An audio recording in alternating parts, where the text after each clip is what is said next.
आलसी बंदर की कहानी। एक घना और सुंदर जंगल था। जंगल के बीचों बीच एक सुंदर सा तालाब था, जिसके किनारे पेड़ पर चिंटू नाम का बंदर अपनी पत्नी चिक्की के साथ रहता था। चिंटू बहुत ही आलसी था। वो पास में रखी चीज को भी उठाना पसंद नहीं करता था। वो अपनी चालाकी से अपने काम दूसरों से निपटाता था। चिक्की भी चिंटू की इन हरकतों से तंग आ चुकी थी। एक दिन, अरे ओ मेरे आलसी पति, दिन भर तुम यूं ही घोड़े बेचकर सोते रहोगे कि बाहर जाकर भोजन ढूंढोगे? अरे मेरी ड्रीम गर्ल, तू क्यों इतना गुस्सा करती है? अगर ऐसे ही गुस्सा करती रहेगी तो चेहरे पे झुर्री आ जाएंगी और तू जल्दी बूढ़ी हो जाएगी। वैसे भी इस पूरे जंगल में तुझ जैसी खूबसूरत है ही कौन? तभी तो सब तुझसे जलते हैं। ये सुनकर चिक्की मन ही मन मुस्कुराने लगती है और कहती है, अरे तुम भी ना मेरी तारीफ ही करते नहीं थकते। वैसे तुम भी बड़े हैंडसम हो। अच्छा सुनो ना, मैं हाथी बहन से मिलने जा रही हूँ, आने में थोड़ी देर हो जाएगी। ये कहकर चिक्की वहाँ से चली जाती। चिंटू अपने मन में कहता, अरे पता नहीं भगवान ने क्यों ये पत्नी नाम की चीज बनाई। जब देखो तब इनकी झूठी तारीफ करनी पड़ती है। अगर ना करें तो कयामत खड़ी कर देती है। चुड़ैल कहेगी, इसकी तारीफ करते करते मैं तो थक गया।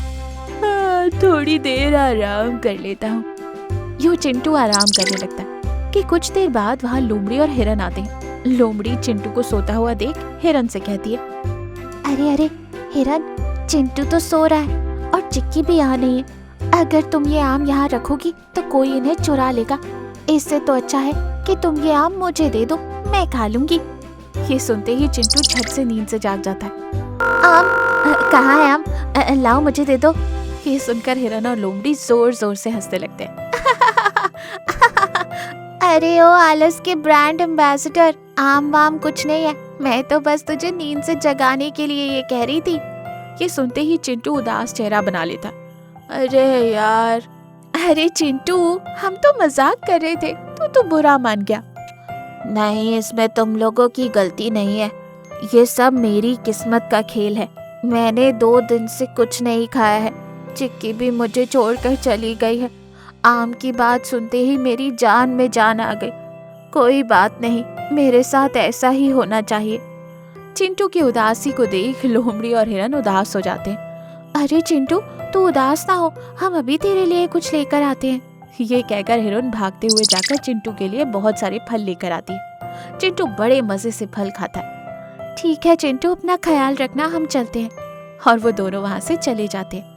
अरे बड़े आए चिंटू को बेवकूफ बनाने वाले, खुद बेवकूफ बनकर चले गए। यूं चिंटू सबको बेवकूफ बनाकर अपना काम निकलवा लेता था।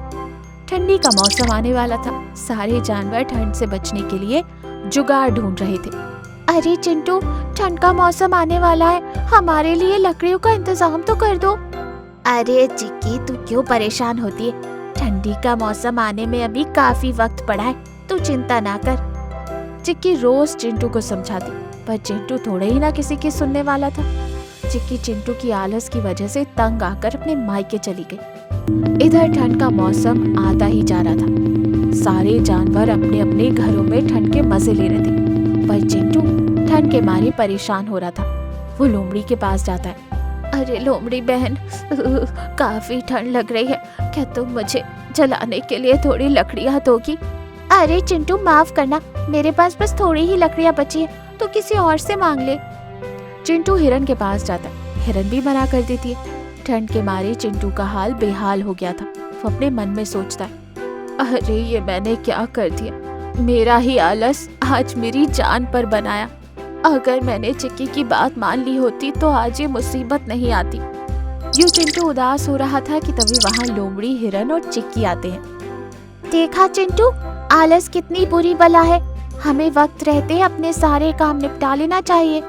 हाँ चिक्की, मुझे माफ कर दो, अब मैं कभी आलस नहीं करूँगा। मुझे अपनी गलती का एहसास हो गया, तुम दोनों भी मुझे माफ कर दो। अरे चिंटू, तुम्हें अपनी गलती का एहसास हो गया, यही काफी है। आओ ठंडी का मजा लेते हैं। यूं वो चारों लकड़ियां जलाकर ठंडी का मजा लेने लगते हैं। उस दिन से चिंटू भी अपना आलस छोड़कर समय पर अपना काम करने लगा।